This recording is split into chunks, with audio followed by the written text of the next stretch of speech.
Hello, कसे आहात सगळे? आमच्या घरी फ्रायडे स्पेशल काहीतरी नॉनव्हेज असतंच. सो आज आम्ही चिकन बिर्याणी बनवायचं ठरवलं होतं. सो त्यासाठी सगळ्यात आधी कांदे कट करून ते लालसर होईपर्यंत फ्राय करून घेतले. त्यानंतर मी राईस बनवण्यासाठी पाण्यात खडा मसाला, मीठ, कोथिंबीर आणि काजू टाकून थोडा वेळ ते बॉईल केलं. मग त्यात धुतलेला बासमती राईस टाकून ते कुक होण्यासाठी ठेवलं. इथे माझ्या नवऱ्याने चिकनला मॅरिनेट केलं आणि नंतर ते शिजण्यासाठी ठेवलं.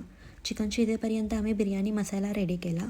त्यात लाल तिखट, हळद, बिर्याणी मसाला, कोथिंबीर, मीठ, कांदा, टोमॅटो, जिंजर गार्लिक पेस्ट आणि दही टाकून मसाला एकत्रित केला.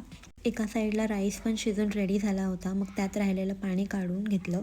त्यानंतर असेंबली करण्यासाठी आम्ही एक लेअर राईस, एक लेअर चिकन आणि पुन्हा एक लेअर राईस असं पसरवून त्यात फूड कलर, फ्राईड अनियन, कोथिंबीर टाकून 10 ते 15 मिनटं बिर्याणीला दम देण्यासाठी आम्ही ठेवलं. तुम्ही बघू शकता खूप छान अशी बिर्याणी रेडी झाली आहे.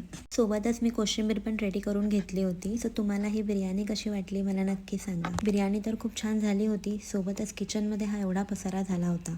मग सगळं किचन वगैरे आवरून आम्ही राऊंड मारण्यासाठी बाहेर गेलो. तुम्हाला जर हा व्लॉग आवडला असेल तर नक्की लाईक आणि शेअर करा. थँक्यू.